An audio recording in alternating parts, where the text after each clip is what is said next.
सदाचार संपन्न सद्भावमूर्ती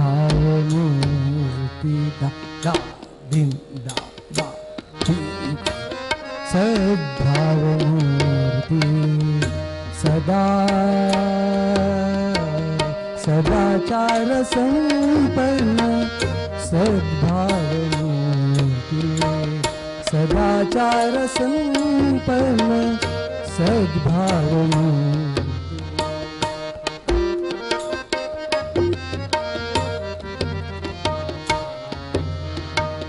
शशीच्या परिशुभ्र ज्याची सुकीर्ती शशीच्या परिशुभ्र ज्याची सुकीर्ती सदाचार संपन्न सद्भावमूर्ती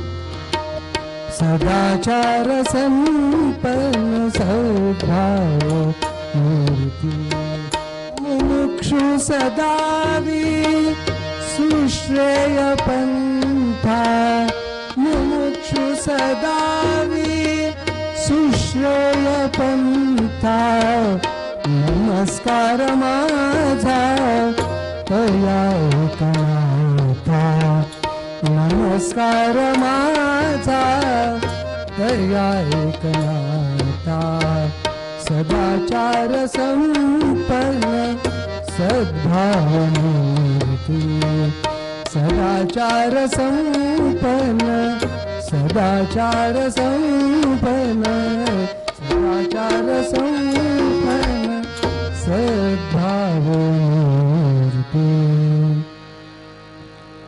सद्गुरुनाथ महाराज की जय सदाचार संपन्न सद्भावमूर्ती शशीच्या परी शुभ्रजाची सुकीर्ती मुमुक्षु सदावी सुश्रेय पंथा नमस्कार माझा तया एकनाथा सद्गुरुनाथ महाराज की जय. परत नाथांच्या आयुष्यात घडलेला प्रसंग इथे कवी वर्णन करतात. सदाचार संपन्न सदाचार अण्णावरचे लोकही आहेत आणि त्यातल्या त्यात एक वकील पाहिले मी पंढरीनाथ महाराज की जय. सद आचार इति सदाचार संपन्न सद्भाव मूर्ती महाराजांची लक्षणं शशीच्या परी शुभ्रजाची सुकीर्ती अशी त्यांची दिगंध कीर्ती आहे. आणि काय कार्य आहे मुमुक्षु सदावी सुश्रेय पंथा नमस्कार माझा तया एकनाथा. जो आपल्या मोक्ष लोकांना वाटा दाखवतो असे आमचे नाथ महाराज. काय आयुष्य होतं हो, काही कमी काहीच कमी नाही. बाकीची संत मंडळी मालिका बघितली तर प्रत्येक जण वैरागी होतं. महाराजही वैरागी नव्हते असं म्हणता येणार नाही. परंतु काय योगायोग होता, संपन्नता महाराजांकडे होती. भगवंताला रोज पूर्णाच्या पोळीचा नैवेद्य रोज. आम्हाला वर्षातून 4 जरी सणवार घरी असेल तरी पण रेडीमेड आणावी लागते. पंढरीनाथ महाराज की जय. खरं म्हणजे त्या लोकांचे धन्यवाद द्यायला पाहिजे. आपला कुळाचार चालू आहे. आत्ता अक्षय तृतीयेला एका दुकानात असं बडगुंजाच्या गेलो सातूचं पीठ घ्यायला.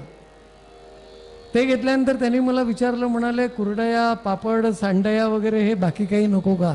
म्हटलं बिलकुल काही नको, सगळी व्यवस्था आहे हो. काय आपण सुखी आहो लोक, श्रम करायचं काम नाही राहिलं.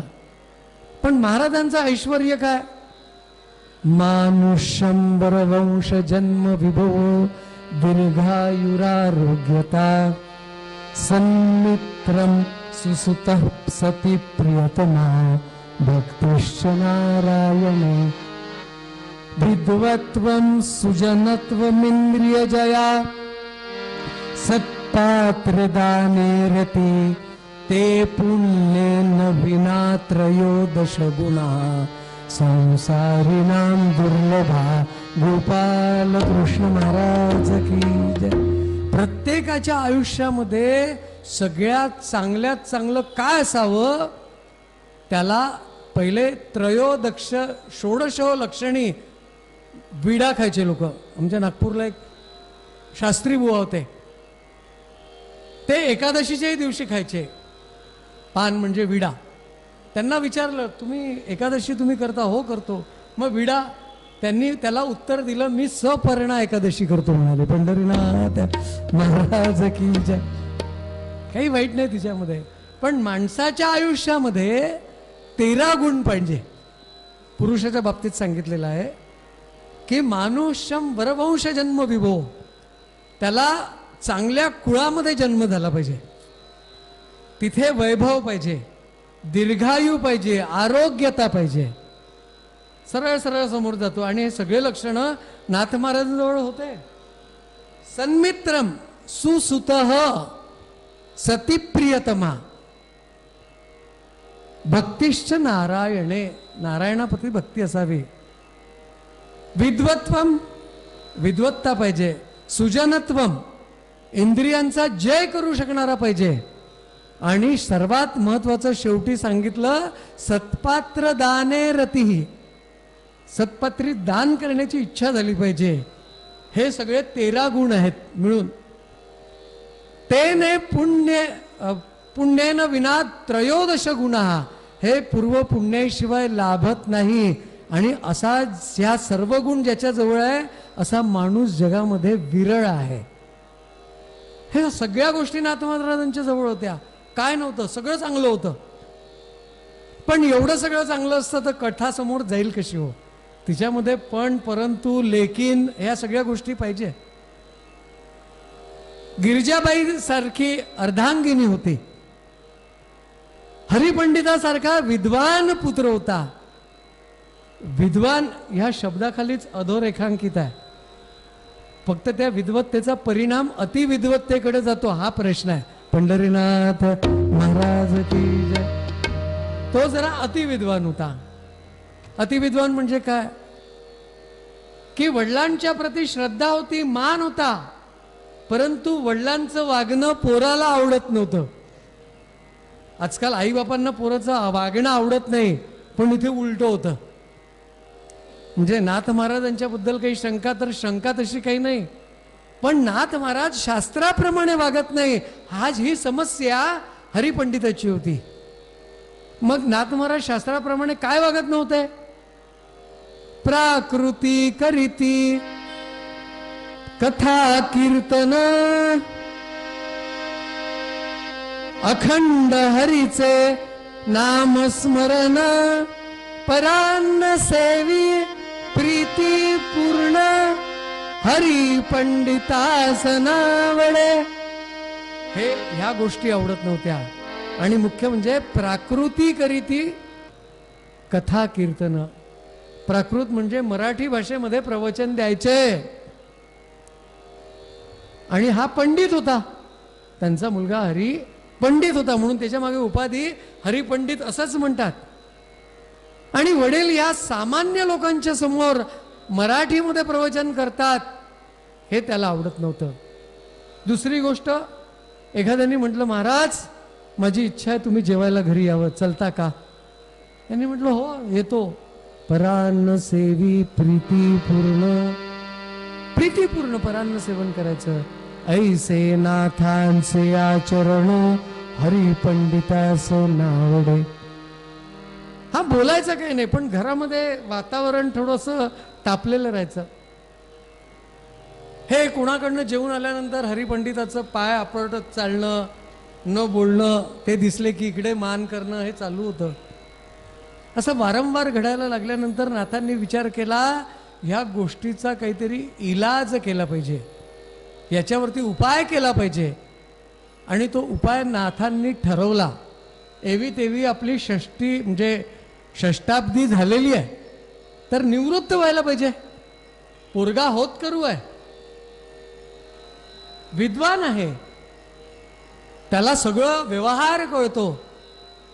मग आता त्याच्यावरती संसाराचा गाडा, घराचं मुख्य म्हणून त्याला नेमावं.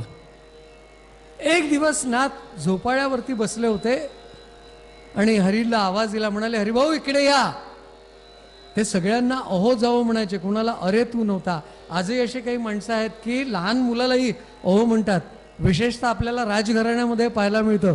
पंढरीनाथ महाराज की जय. हरिभाऊ इकडे या. हरिभाऊंना बोलावल्यानंतर हरिभाऊ आले. आल्यानंतर पटकन पाळण्यावरती त्यांच्या बाजूला जाऊन बसला नाही आणि गळ्यात हात टाकला तर बिलकुलच नाही.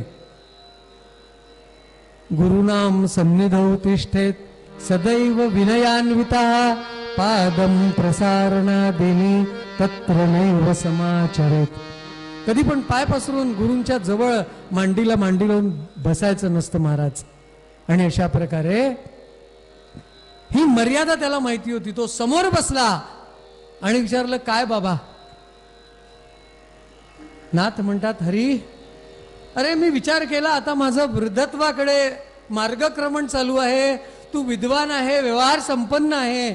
मग ह्या घराची पूर्ण जबाबदारी मी तुझ्यावरती द्यावी.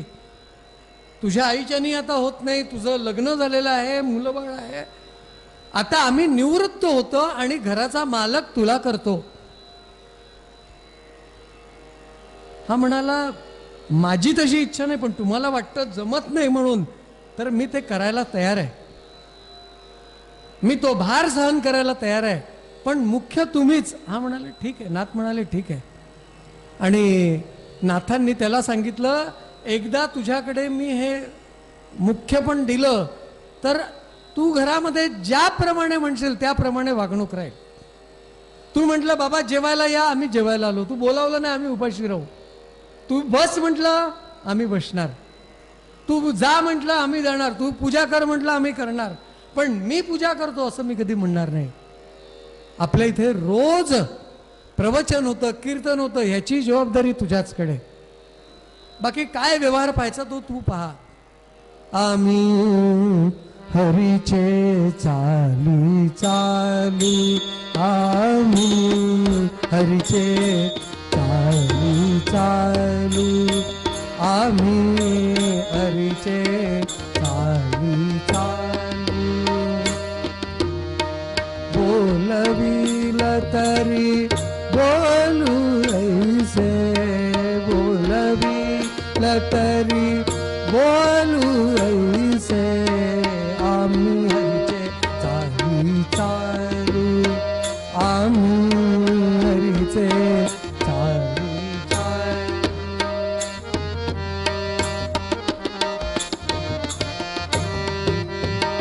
जेवविल तरी जेवविल तरी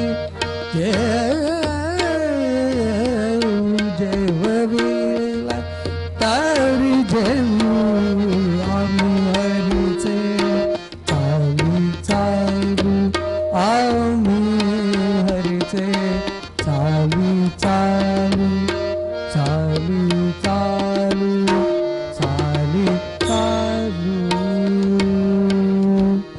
आम्ही हरीचे चाली चालू. हे सगळं म्हटल्यानंतर त्याला वाटलं की आम्ही हरीचे चाली चालू म्हणजे याचं नाव हरी. माझ्या मताप्रमाणे बाबा वागणार. काय आनंद झाला त्याला. पण नाथांना हे म्हणायचं नव्हतं. आम्ही हरीचे चाली चालू म्हणजे तो हरी. आणि खरं म्हणजे तुम्ही आम्ही जे जगतो, जेवतो, बोलतो, चालतो, कोण्या एका हरी नावाच्या मताप्रमाणे चालतो का? ती त्याची इच्छा आहे. त्याला जेवू द्यायचं असेल तर जेवतो माणूस.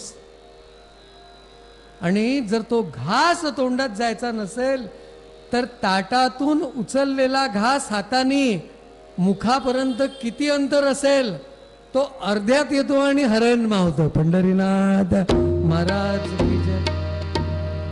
आयुष्यात अनेक प्रसंग असे ऐकलेले आणि जवळून पाहिलेले आहेत.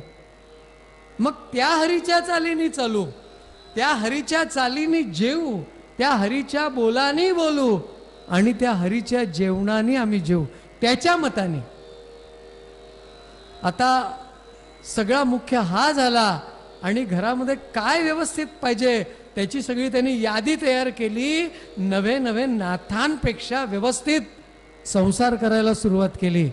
नाथ आनंदित होते. पाहता पाहता 2-3 महिने झालीत आणि काय झालं हो, 2-3 महिन्यानंतर नाथांच्या वडिलाचं 8 दिवसांवरती श्राद्ध आलेलं होतं आणि तयारी अर्थात हरिभाऊला करायची. नाथांनी हरीला बोलावलं, म्हणाले हरिभाऊ इकडे या. हा लगेच आला. बाबा काय? आता सगळे ह्याच्या मताप्रमाणे चालू होतं. एक समस्या होती.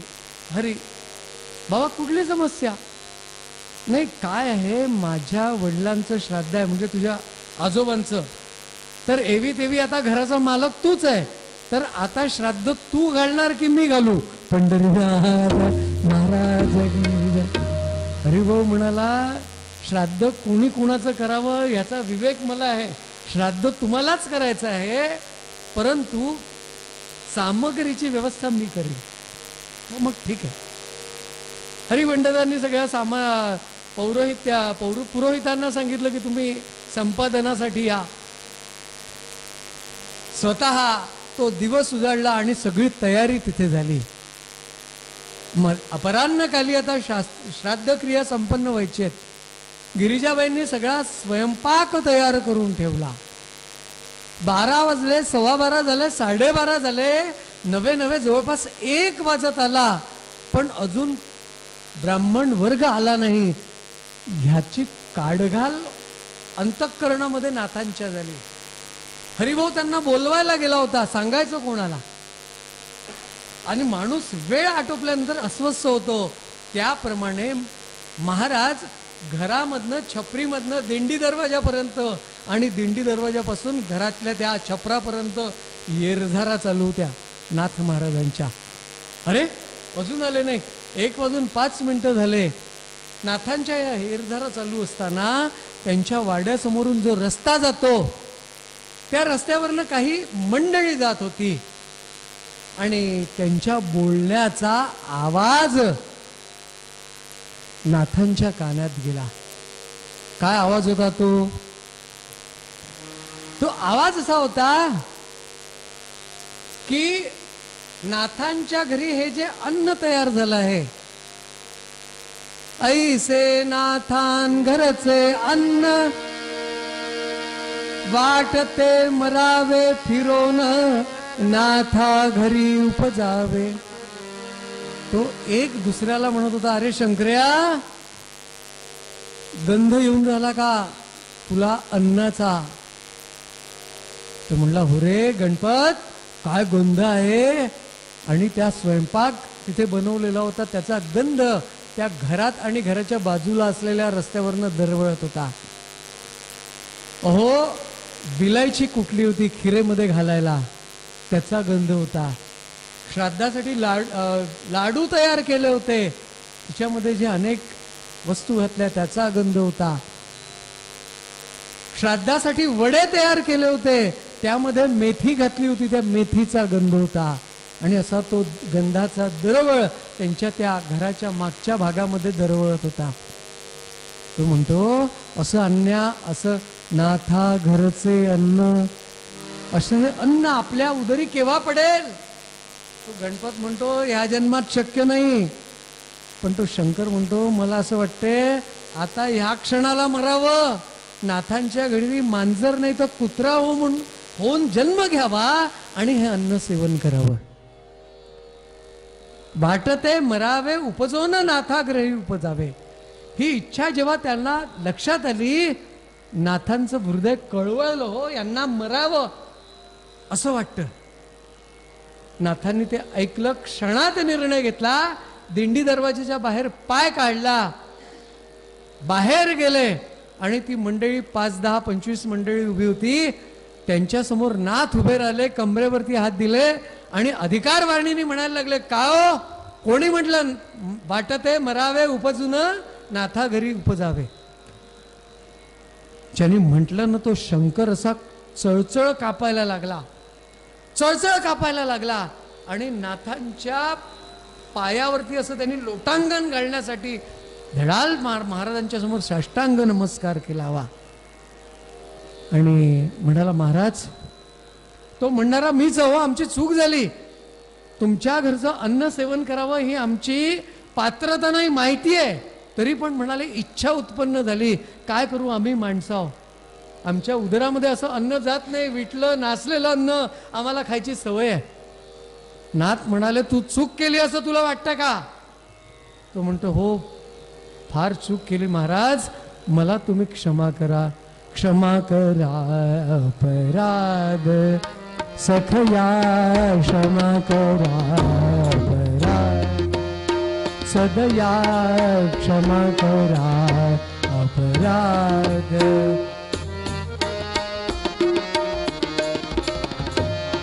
सदया क्षमा करा अपराध सखया, हार भुकेलो हार मी थकलो, पार भुकेलो हार मी थकलो, तव गृही येता तो अन्नाचा स्वाद,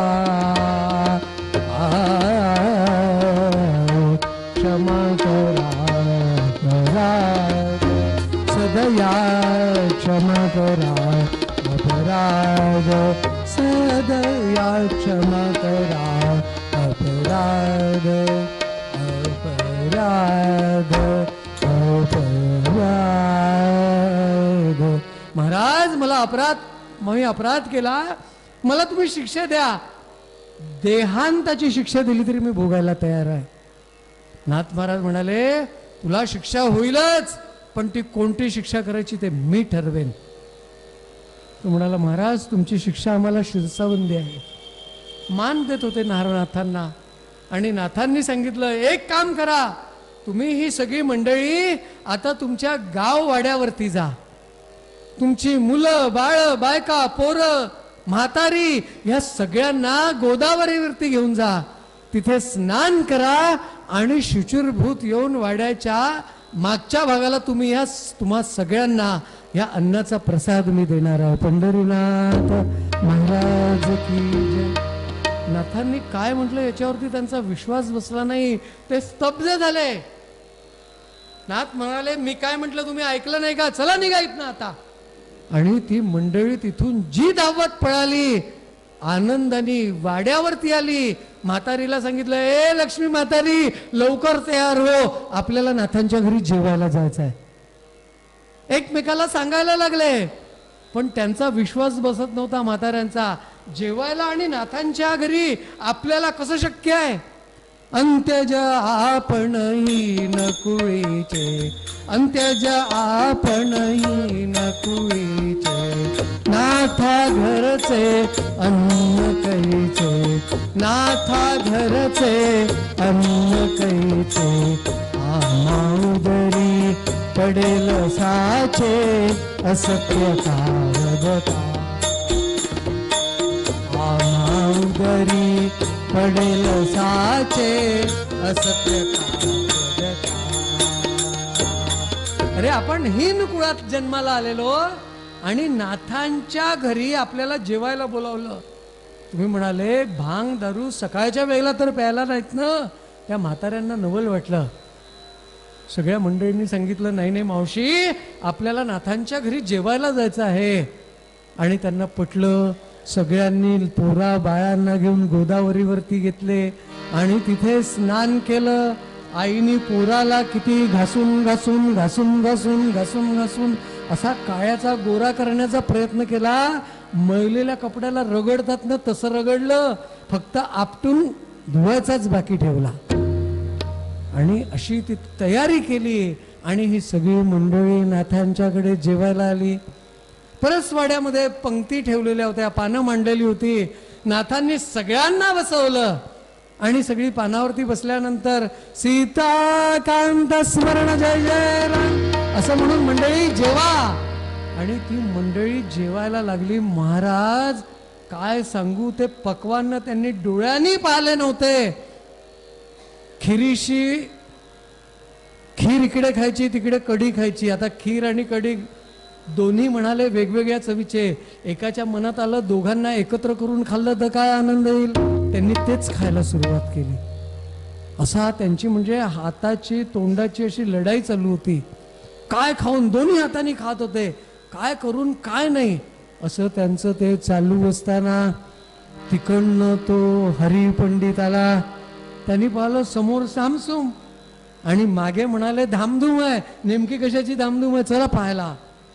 त्यांनी त्या मंडळींना जेवताना पाहिलं आणि त्याच्यात तळपायाची आग मस्तकात गेली. म्हणाले बाबा भ्रष्टाचार भ्रष्टाचार भ्रष्टाचार.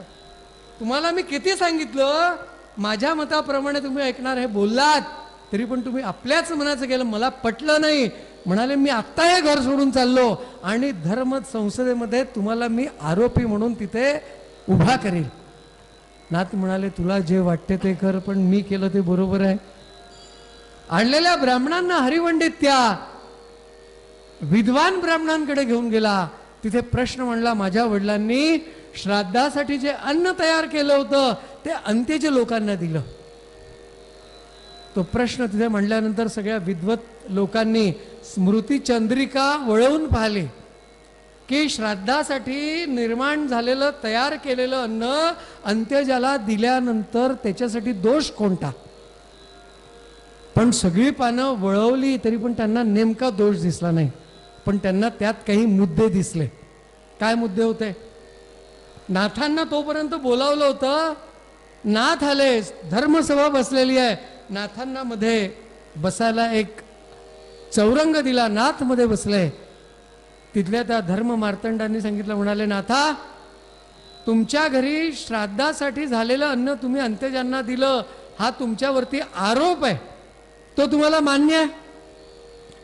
नाथ म्हणाले तुम्ही आरोप करता म्हणून मी तो मान्य करून घेईल, कारण की तुम्ही ब्राह्मण आहात आणि ब्रह्मवाक्यो जनार्दना यावरती माझा विश्वास आहे.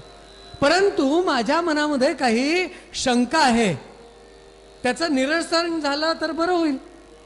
नाथांनी असं सांगितल्यानंतर विचारलं की कोणती शंका समस्या विचार तुमच्या मनामध्ये आहे.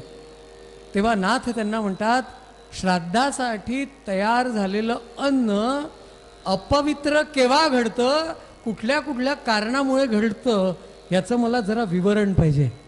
पुन्हा त्यांनी स्मृती चंद्रिका वळवल्या आणि त्यांना असं लक्षात आलं की ज्या अन्नामध्ये केस पडला ते अन्न अपवित्र झालं, ज्या अन्नामध्ये नख पडलं ते अन्न अपवित्र झालं, ज्या अन्नाला एखाद्या पशु प्राण्याने तोंड लावलं ते अन्न अशुद्ध झालं, पवित्र झालं. अहो त्या अन्नाची जर तुम्ही चव घेतली तरी ते अन्न अपवित्र झालं. नव्हे नव्हे एवढंच नाही तर त्या अन्नाचा गंध जरी दुसऱ्याच्या नाकामध्ये गेला तरी ते अन्न अपवित्र झालं. नाथ म्हणाले माझ्या प्रश्नाचं उत्तर दिलं. अहो चव घेता येत नाही, पण काळ इतका बदलला, त्या TV वरती ते सुरुची वगैरे काय काय आहे, यूट्यूबवरती खूप आहे. अनेक गृहिणी, तुम्ही नाही, आमच्या नागपूरची गोष्ट सांगतो. हां आता नागपूरचंही बोलता येणार नाही, नागपूरचा जवळ इथे आहे पंढरीनाथ महाराज की जय, तिथलंही नाही, अजून तिकडचं समजा. सांगण्याचं तात्पर्य त्यावरती बघतात, तिच्यात सगळं ग्रॅममध्ये माप दिलेलं राहतं, पण मिठाचं माप चवीपुरतं सांगितलं. आता 100 ग्रॅम वस्तूला 5 ग्रॅम किंवा 4 ग्रॅम मीठ टाका असं नाही सांगितलं, चवीपुरतं मीठ टाकला. मग आता ती काय करते, अगदी चिमूटभर टाकते, मग चव घेऊन पाहते, नाही जमलं तर पुन्हा मीठ टाकते, मग पुन्हा चव घेते आणि मीठ जास्ती झालं तर पाणी टाकते. पंढरीनाथ महाराज की जय है ना, असं होतं. त्याच्यामुळे हा पण दोष सांगितलेला आहे. हा दोष सांगितल्यानंतर नाथ म्हणाले तुम्ही बोललात ते अगदी बरोबर आहे, माझं याच्यात काही चुकलं, मी आरोपी असं मी समजत नाही. नाथांनी सांगितलं, त्यांनी विचारलं का. याचं कारण असं आहे की तुम्ही हे सांगितलं त्या अन्नाचा गंध दुसऱ्या कोणी घेतला तरी ते अपवित्र झालं. म्हणाले हो. म्हटलं मग मी योग्य काय केलं, ते अन्न कुत्र्या मांजरांना देण्यापेक्षा मनुष्य मात्राला दिलं एवढं. म्हणाले ते अगदी योग्य केलं. मग मी तेच म्हणतोय. हरिपंडित पाहतच राहिला, म्हणाले यांना आरोपी करायचं तर यांना पटलं, मी वाईट काय केलं? पण ते त्यांना दिलं, हो दिलं, पण नंतरच्या पक्वान्नाची सोय झालेली आहे.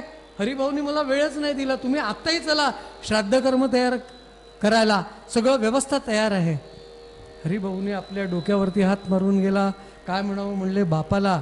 खरं म्हणजे बापसे बेटा सवयी राहते, पण इथे बेट्यापेक्षा बापच सवयी निघाला. पंढरीनाथ महाराज की जय आहे ना. आणि त्या दिवशीचा श्राद्धाचा विधी संपन्न झाला. पाहता पाहता वर्ष गेलं. आता दुसरा वर्ष आलं. 8 दिवसांवरती नाथांच्या वडिलांचं श्राद्ध आलं.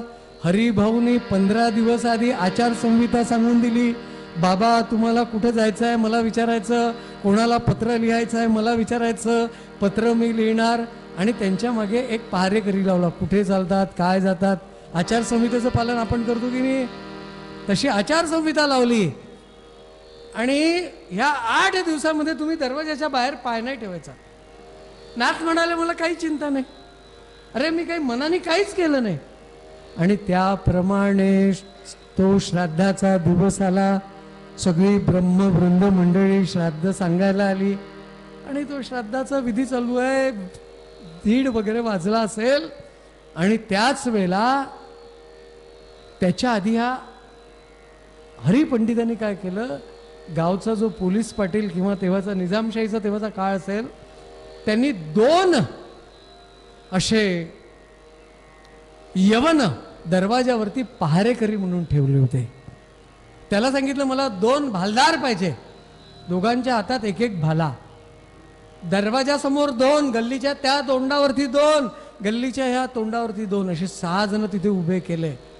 त्यांना सांगितलं पळी पंचपात्र घेऊन आला तो अंदर जाओ, आणि डोक्यावर पगडी आणि उपरनं घेतलं तर बाहेर जाओ. पंढरीनाथ महाराज की जय. ते बिचारे हुकमाचे ताबेदार. त्यांचं चालू होतं जागते रहो, येणं हेरा झाऱ्या. आणि त्या 1:30 वाजताच्या सुमारामध्ये त्या गोदावरीच्या काठ्याकडनं एक अशी 6-6.5 फुटाची उंच मूर्ती, एक उंच व्यक्ती त्या नाथांच्या वाड्याच्या रस्त्याने यायला लागली. वर्णन कसं होतं, नयन लाल तनु भस्म विभूषित, नयन लाल तनु भस्म विभूषित, नयन लाल तनु भस्म व्याघ्र चर्म पांघुरले, व्याघ्र चर्म पांघुरले. 4 श्वान भुंकिती भयंकर, 4 श्वान भुंकिती भयंकर. मनुज हृदय ते खचले, खचले मनुज हृदय ते खचले, खचले. साधोजी राजा राम कहो जी, साधोजी राजा राम कहो जी, साधोजी राजा राम. 6-6.5 फूट उंचाचा एक माणूस, अंगावरती गजचर्म पांघरलेला आहे, फकीराच्या वेशामध्ये होता, चिमटा होता, भिक्षेचं ते कटोर होतं, पण कपाळाला त्रिपुंड लावलेला आहे, जटा आहे. आणि एवढंच काय, खदिरांगासारखे त्याचे डोळे लाल लाल झालेले होते. आणि त्याच्यासोबत असे उंच उंच 4 कुत्री होती. तो रस्त्याने असा एक एक पाऊल टोकत समोर चाललेला आहे. ती कुत्री मोठ्याने भुंकतात आहे. आणि ते रूप आणि तो प्रसंग तिकडच्या त्या भालदारांनी पाहला आणि विचार केला, ये बला इधर से क्यों आ रही, उधर से आती तो हम भाग जाते. आणि त्यांनी पाहिलं इथे राहण्यात काही अर्थ नाही, परिस्थिती बेकार झाली तर अजूनही पळतात की नाही लोक आणि आपल्याकडे येतात. पंढरीनाथ महाराज की जय. एक आत्ताच आली सध्या, तिला तरी आम्ही सामावून घेतलं, बाकीकडे नाही गेली. ते तिकडनं पळाले. आणि ते पळाले म्हटल्यानंतर तिकडचे जे होते तेही पळाले, पण दरवाजावरचे कायम होते. आणि त्या दरवाजाच्या समोर ती व्यक्ती उभी झाली. आणि खुण्याने सांगितलं, बाजू हमें अंदर जाना है. हा बोलत नाही म्हटल्यानंतर त्यांनी विचारलं क्या. यांनी सांगितलं हमें अंदर जाना है. बोले आप अंदर नहीं जा सकते. क्यों नहीं जा सकते. बोले नाथ के घर में श्राद्ध आहे म्हणे. आता त्याच्या बापाचं कधी घातलं नव्हतं, त्याला श्राद्ध कुठून येणार म्हणता येणार आहे. श्राद्ध. बोले हाँ उसी के लिए जाना है. हा म्हणाला हम नहीं जाने देंगे. बोले नहीं जाने दोगे, नहीं जाने देंगे. यांनी काय केलं, बोलता बोलता ते कटोर आपल्या झोळीत टाकलं, चिमटा झोळीमध्ये टाकला, दोन्ही हाताच्या मुठा आवळल्या आणि काही कळायच्या आत त्यांच्या छाताडावरती अशा मारल्या, दोघही आंब्याच्या कोळी एवढ्या गुठळ्या ओकत खाली पडले. आणि नाथांच्या घरामध्ये यांनी पाय टाकला. दिंडी दरवाज्यातनं पाय टाकल्यानंतर तो आतमध्ये हरिपंडित उभा होता. हरिपंडितांनी पाहिलं, अरे ये कौन बला, कोण हो तुम, असं विचारायला लागल्यानंतर ती व्यक्ती विचार करते, जी ट्रीटमेंट आपण बाहेरच्यांना दिली, ही जर म्हणाले ह्याला दिली तर याच्या आजोबाचं याचं श्राद्ध एकाच दिवशी, त्याच्यामुळे असं करता यायचं नाही. म्हणून त्या व्यक्तीने काय केलं, डाव्या हाताचे 4 बोट असे हवेत भिरकावले. त्या भिरकावल्याने तो मूर्छित होऊन खाली पडला. आतमध्ये पाय टाकत छपरीवरती आला. नंतर आत गेला, तिथे चौक होतं, चौकाच्या पायऱ्या उतरायला लागल्या. त्या चौकाच्या बाजूच्या ओसरीमध्ये नाथांच्या वडिलाचं श्राद्ध कर्म चालू होतं. ब्राह्मणांनी ते व्यक्तिमत्व पाहिलं, अधर्म अधर्म म्हणून ते मागच्या दरवाजाने तेही चालले गेले. नाथ विचार करतात, माझ्या वडिलांच्या श्राद्धामध्ये मागच्या वर्षी ते विघ्न झालं, यावर्षी हे विघ्न असं काय घडतंय. नाथांनी विचारलं, काय रे, म्हणाले तुम्ही कोण. त्यांनी सांगितलं, मैं कौन हूं ये बात छोड़ दो. ओम भवती भिक्षा अंदेही. 1:30 वाजला होता, मला भिक्षा पाहिजे म्हणाले. नाथ म्हणाले, मी या घराचा मालक नाही, मी या घरातली कुठलीही वस्तू कोणाला देऊ शकत नाही. मालक माझा मुलगा आहे, त्या मुलाला विचारा. ते म्हणाले, त्याला विचारायचं नाही, मला तुम्हाला विचारायचं, तुम्ही भिक्षा देता की नाही. नाथ म्हणाले, मी देणार नाही. हा म्हणाला, मला तर भिक्षा पाहिजे, मी कसा देणार. तेव्हा ती व्यक्ती त्या नाथांना म्हणते, इथे काय प्रकार चालू आहे. नाथांनी सांगितलं, माझ्या वडिलांचं श्राद्ध कर्म चालू है. बोले ऐसा ना, श्राद्ध चल रहा, तो यहाँ पे पिंडदान कौन करने वाला है, तुम्हारा बेटा या आप. नाथ म्हणाले, नक्कीच मी. तर त्यावरती ती व्यक्ती काय म्हणते, तर पिंडदान कोण करेगा. नाथ म्हणतात, मी करणार. तर त्या पिंडाची भिक्षा मला पाहिजे. नाथांना ते शब्द ऐकले आणि नाथ असे सुन्न झाले. अहो, किती जरी 8 दिवसाचा उपाशी असलेला भिकारी असेल, एक वेळ रस्त्यावरची माती खाईल, पण श्राद्धाचा पिंड खाणार नाही. आणि हा पिंडाचं दान द्या म्हणतो, नेमका आहे तरी कोण, हा विचार नाथांच्या मनात आला. नाथांनी त्यांच्याकडे पाहिलं, नमस्कार केला आणि अंतर्ज्ञानाने त्या व्यक्तीकडे पाहायला लागले. कोण होते. बालार्क प्रभमिंद्र नील जटिलम भस्मांगरा गुरुजलम शांतनाद विलीन चित्तभवनम शार्दूल चरमांबर ब्रह्मद्भि सदकादिभि परिवृतं सिद्धैर्समाराधितं दत्तात्रेयमुपास्महे हृदा देवं सदा योगिभिते अवधूत चिंतन श्री गुरुदेव. साक्षात दत्ताला पाहिलं आणि आनंद झाला. तडक त्या पिंडाजवळ गेले, एक पिंड त्यांच्या हातावरती ठेवला. त्यांनी एवढा मोठा आग घेतला आणि त्याला गिळंकृत केलं. पुन्हा हात केला, दुसरा पिंड घेतला, तिसरा घेतला आणि पाणी पिण्यासाठी ती चरवी मागितली. गडगड गडगड गडगड गडगड ते पाणी प्याले आणि ठेवली आणि निघायला लागले. नाथांनी विचारलं, म्हणाले, महाराज तुम्ही माझ्या घरी भिक्षा घेतलीत, पण ज्या घरी तुम्ही भिक्षा करता त्या घरी काहीतरी कृपा प्रसाद देऊन जाता, तो कृपा प्रसाद अजून तुम्ही दिला नाही. तेव्हा भगवंत म्हणतात, अरे तुला कृपाप्रसादाची काय आवश्यकता आहे? तुझं नावच नाथ आहे. अरे जो अनाथांचा नाथ आहे त्या नाथाला मी आता देणार तरी काय? मी आता देणार तरी काय? नाथ म्हणतात मी पूर्ण नाथ नाही, नावाचा नाथ आहे. असुनाथ नाथ, असुनाथ नाथ, दीन दीन देवा, असून दादीना दातून, असून नाथ नियनाथ, दीन दीन देवा, वरद कृपा हस्त प्रभो, मस्तक श्री ठेवा, असुर नाथ दीननाथ, असुरनाथ दीननाथ, असुरनाथ दीननाथ. मी नाथ राहून अनाथ आहे. नाथ महाराजांना भगवंत म्हणतो नाही नाही, तुमचा अधिकार मला माहिती आहे. नाथ महाराज म्हणतात ते सगळं जरी बरोबर असलं तरी ज्या घरी तुम्ही भिक्षा केली त्या घराचा मालक मी नाही आहे. त्या घराचा मालक कोण आहे?